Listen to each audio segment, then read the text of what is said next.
ప్రస్తుతం ఆంధ్రప్రదేశ్లో నకిలీ మద్యం వ్యవహారం హాట్ టాపిక్గా మారింది. మొన్నటి వరకు ఒక రకమైన మద్యం వ్యవహారం కొనసాగింది. తాజాగా నకిలీ మద్యం వ్యవహారం కొనసాగుతుంది. ప్రస్తుతం జోగి రమేష్ని కొద్దిసేపు క్రితమే విజయవాడ తూర్పు ఎక్సైజ్ స్టేషన్కి తీసుకొచ్చారు. ప్రస్తుతం ఎన్టీఆర్ జిల్లా అధ్యక్షుడు దేవినేని అవినాష్ మనతో ఉన్నారు. సార్, ఏంటి సార్ ఈ అరెస్టులు ఏ రకంగా తీసుకోవాలి? రెడ్ బుక్ రాజ్యాంగం ఈ రాష్ట్రంలో నడుస్తుంది. వైఎస్ఆర్ కాంగ్రెస్ పార్టీ తరఫున ప్రజల పక్షాన ఎవరైతే పోరాటం చేస్తున్నారో, ఎవరైతే గల్లం విప్పుతున్నారో వాళ్ళందరూ గొంతు నొక్కేయాలని చెప్పిన ఒక ఉద్దేశంతో రెడ్ బుక్ రాజ్యాంగం అక్రమ అరెస్టులు, కల్తీ మద్యం ఎవరు చేశారు? మీ Telugu Desam party incharge, Telugu Desam party నాయకులు అందరు గారు సిండికేట్గా ఏర్పడి ఈ రాష్ట్రంలో కల్తీ మద్యం, నకిలీ మద్యం సరఫరా చేస్తామని తయారు చేస్తామని జరుగుతుంది. అది బయటపెట్టింది ఎవరో? వైఎస్ఆర్ కాంగ్రెస్ పార్టీ. ఇబ్రహీంపట్నంలో జరిగే నకిలీ మద్యాన్ని బయటపెట్టింది జోగి రమేష్ గారు. స్వయాన ఆయన వెళ్ళి మొత్తం అందరి గారు చూపించారు. ఎవరైతే చేసే దొంగతనాన్ని చూపించి ఇదిగోని దొంగతనం చేస్తారని చెప్పి అంటున్నారు. ఈరోజు వాళ్ళ మీద కేసు పెట్టే పరిస్థితి. 15 రోజులుగా ఆయన చెప్పుతున్నారు, నేను వస్తాను, నార్కో టెస్ట్కి నేను సిద్ధంగా ఉన్నాను. కనకదుర్గమ్మ గుడి దగ్గర కుటుంబాన్ని మొత్తం గారు తీసుకెళ్ళి ఆయన ఇదిగోండి నేను ప్రమాణం చేస్తానని చెప్పని ప్రమాణం చేశారు. ఎప్పుడు రమ్మంటే అప్పుడు విచారంగా వస్తా అన్నారు. కానీ ఈరోజు వాళ్ళు చేసిన విధానం, ఒక బీసీ నాయకుడిగా, మాజీ మంత్రిగా గౌరవం కూడా లేకుండా ఇంట్లో దొంగల్లాగా పోలీసులు ప్రవేశించి తలుపులు పగలగొట్టి చేయాల్సిన అవసరం ఏమొచ్చింది? ఒక అక్రమంగా arrest, Telugu Desam diversion politics. Venkateswara Swamy టెంపుల్లో ఏదైతే తొక్కిసలా జరిగిందో, తుఫాన్లో విఫలం చెందిందో, దాని నుంచి ప్రజల్ని ఎలాగైనా డైవర్ట్ చేయాలని చెప్పని డైవర్షన్ పాలిటిక్స్గా ఈరోజు జోగి రమేష్ గారిని అరెస్ట్ చేశారు. తప్పకుండా పార్టీ అంతా గారు జోగి రమేష్ గారు మద్దతుగా ఉన్న సందర్భం. ఈ నకిలీ మద్యం వ్యవహారంలో జోగి రమేష్ పాత్ర ఉందనే జనార్దన్ ఒక వీడియో ఇచ్చారు. 7 రోజుల స్టేట్మెంట్లు కూడా ఆయన ఇచ్చినట్టు తెలుస్తోంది. జనార్దన్ రావు భార్యను కానివ్వండి, పిల్లల్ని కానివ్వండి భయపెట్టి మిమ్మల్ని ఇబ్బంది పెడతాం, జోగి రమేష్ పేరు చెప్పకపోతే మిమ్మల్ని ఇబ్బంది పెడతాం అని చెప్పని భయపెట్టి బెదిరించి పోలీసు వాళ్ళు. అందుకనే మేము సిబిఐ ఎంక్వైరీ అడిగింది. మీ సిట్టు కాదు, మీ తెలుగుదేశం పార్టీ నాయకులు ఉన్న సిట్టు కాదు బాబు, సిబిఐ ఎంక్వైరీ అయ్యింది, దమ్ముగా ధైర్యంగా మేము విచారణ సహకరిస్తున్నాం. కానీ అది అక్కడ ఎవరన్నా మాట్లాడుతున్నారా? భయపెట్టి ఈరోజు జోగి రమేష్ గారి పేరు చెప్పేస్తాం జరిగింది. సార్, అంటే గతంలో టీడీపీ నేతల అరెస్ట్ సమయంలో ఎవరు ప్రమాణాలు చేయమని అడగలేదు. కానీ వైఎస్ఆర్సీపీ నేతలు గత 5 ఏళ్లు తప్పులు చేసి ఇప్పుడు వీళ్ళు ముందు వెళ్ళి ప్రమాణాలు చేయమంటున్నారు. రాజకీయంగా డైవర్ట్ చేసే పాలిటిక్స్ చేస్తూ ఉన్నారు. మా నిజాయితీ మేము నిరూపించుకుంటున్నాం. మేము ప్రమాణం చేసామంటే మా నిజాయితీ, ఇదిగోండి మేము ఎటువంటి తప్పు చేయలేదని చెప్పని. అలా తప్పులు చేశారు కాబట్టి వాళ్ళేం ప్రమాణాలు చేసి ఉండరేమో నాకు తెలియదు. కానీ ఈరోజు మేము నిజాయితీగా తప్పు చేయలేదు కాబట్టి మేము ప్రమాణం చేస్తానికి దేనికైనా సిద్ధంగా ఉన్నాం. నార్కో టెస్ట్గా మేము సిద్ధంగా ఉన్నామని చెప్పాం. ఇంతకని ఇంకేం కావాలి? ఇంకేం కావాలి? మేము నిజాయితీగా ఉన్నాం. కూటమి ప్రభుత్వం మాత్రం రెడ్ బుక్ రాజ్యాంగం ఇది చేస్తాం. అంటే వరుసగా అరెస్టులు ఎట్లా తీసుకోవాలి సార్? గతంలో ఒక మద్యం కేసు స్కామ్ జరిగిందని, ఇప్పుడు ఈ మద్యం కేసు. ఇలాంటి అరెస్టులు చేస్తే వైఎస్ఆర్ కాంగ్రెస్ పార్టీ నాయకులు ఏమన్నా కామ్ అవుతారని చెప్పని, లేకపోతే పోరాటాలు చేస్తారని ఆపుతారని చెప్పిన ఒక భ్రమలో ఈరోజు కూటమి ప్రభుత్వం ఉంది. మీరు ఎన్ని దొంగ కేసులు పెట్టినా, ఎంత దొంగ అరెస్టులు చేసినా వైఎస్ఆర్ కాంగ్రెస్ పార్టీ ప్రజల పక్షాన పోరాటం చేస్తుంది.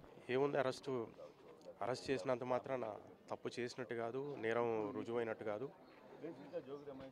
ఏదైతే ఈ కల్తీ మద్యం ఒక కల్తీ కేసు, కల్తీ నాయకుల ద్వారా తయారు కాబట్ట కల్తీ కేసు.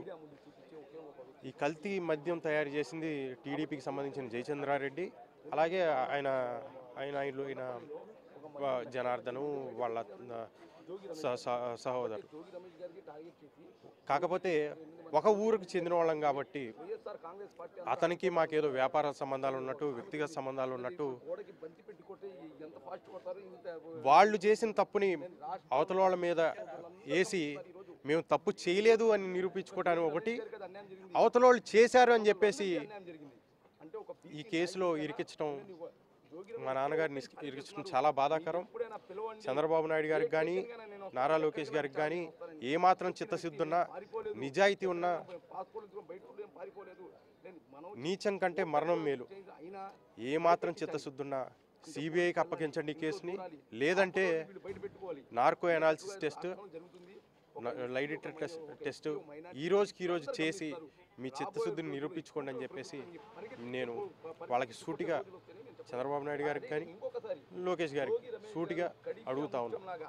సార్, గతంలో అగ్రిగోల్డ్ వ్యవహారంలో ఇప్పుడు ఈ వ్యవహారం అంటే ఎట్లా కావాలనే జరుగుతుందంటారా? దీంట్లో నిజంగా ఇన్వాల్వ్మెంట్ ఉందండి? మాకు ఎటువంటి ఇన్వాల్వ్మెంట్ లేవు.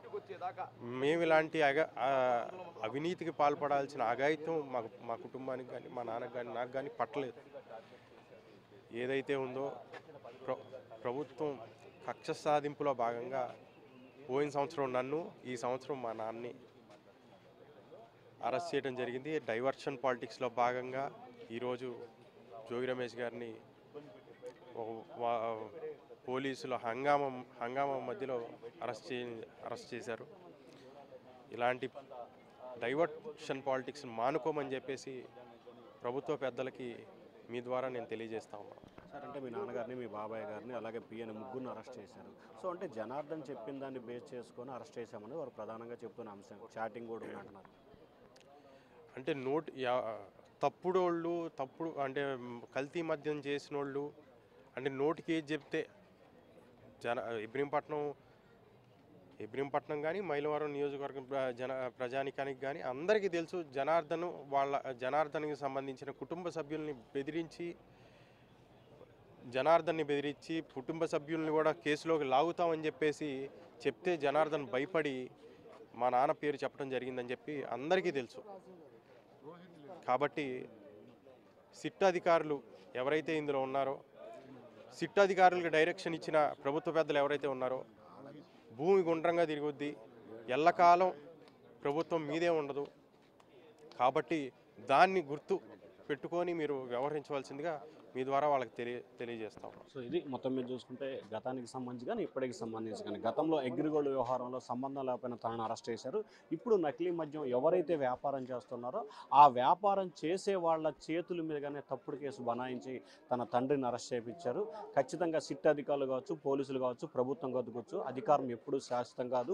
భూమి గుండ్రంగా తిరిగినట్లు అధికారం మారుతుంది. అప్పుడు ఏమిటో చూపిస్తాం. నీచం కంటే మరణం విన్నా ఖచ్చితంగా న్యాయం, ధర్మం గెలుస్తుంది. డైవర్ట్ పాలిటిక్స్ చేస్తూ ఉన్నారని చెప్పి ఎన్టీఆర్ జిల్లాకు సంబంధించిన అధ్యక్షుడు దేవినేని అవినాష్, అలాగే జోగి రమేష్, తనయుడు రాజీవ్ అంటున్నారు. Vote studio.